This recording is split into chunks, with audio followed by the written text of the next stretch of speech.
Hello again, YouTube. It's me, XX the Dark Void, and as y'all may have noticed if you follow my page, I'm very interested in code locks and security systems.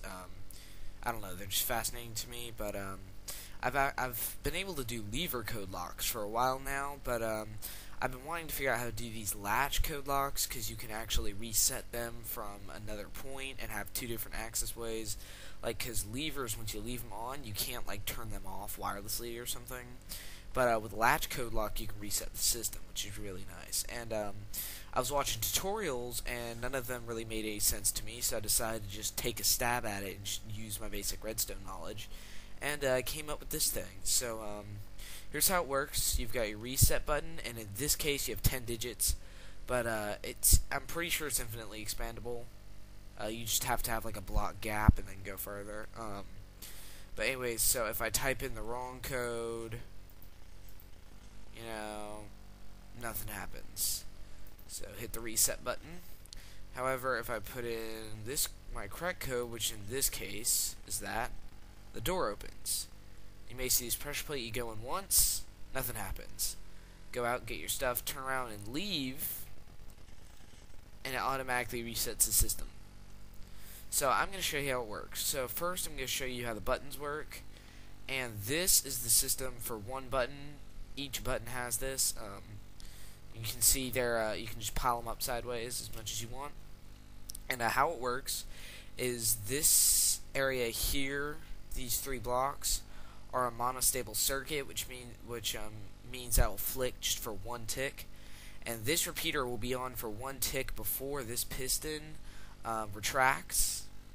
And so this piston fires, but it doesn't have enough time to both push and pull. It can only do one. So if the block's there, it'll pull it back, but if the block's down here, it'll push it up, but it can't do both. So as you see, every time I press it, it changes. And then I just have gravel up here for height, and just a redstone torch and a redstone repeater to pass it through the block. Very simple. Now over here, the output system's a little different over here. I just didn't want to have to build the whole dealie. But so what happens is I'll go ahead and just put in the correct code here. Actually, I think I'm just gonna push one button just here for educational reasons. So the ones with torches are the ones that you want to turn off.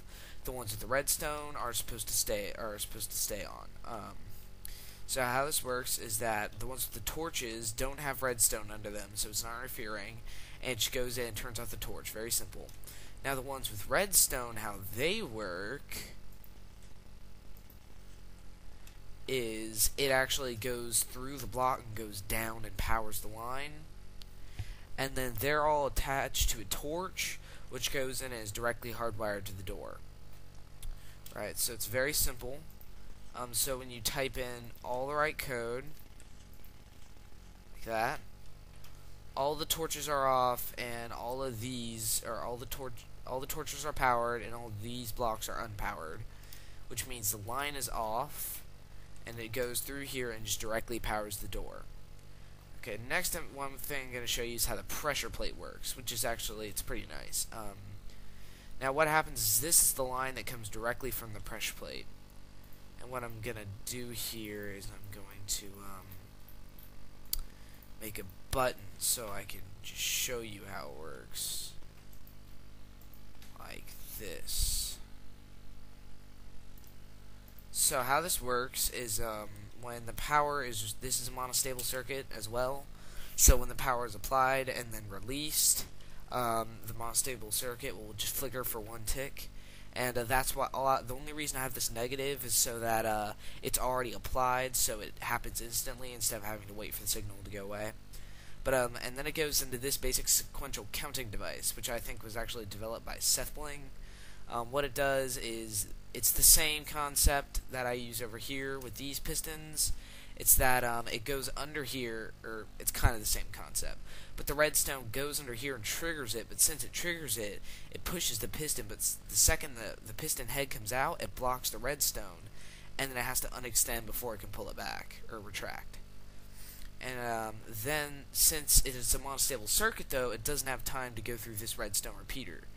So then the second time, however, it can go through the block. And then So yeah, I'll show that to you real quick. So the first time I press it, it extends, but it can't go through this. And the next time I press it, it goes through the repeater, resets the system. Now when it goes through, it hits this, which then just resets the piston, pulls it back, just extends it normally and pulls it back. And then it goes through here to just a little pulse extender, because since it's a monostable pulse, it's too fast to push up and retract the pistons. They act just like they would if I hit them with a monostable circuit in that. So it pretty much would just it would what's the word I'm looking for? It would flip all of them. So if that was extended, it'd be unextended. But so I just extend the pulse a little bit here so it can push up and then pull down. And that's also just the reset system. That button is hooked up there as well. So that's pretty much it. It's fairly simple. So I go click, click, click, click. Goes through the gravel, hits the torch, opens the door. Then press once. Wait, I didn't actually press it right. It's weird. Oh, sorry. I'm sorry, YouTube. I'm an idiot. I totally forgot to put this back here. I'm sorry. There we go. Okay, press it once. Blocks out. Press it twice. Resets the system. And that's pretty much it. Have a good day, and this is XX the Dark Void signing out, and please don't forget to subscribe.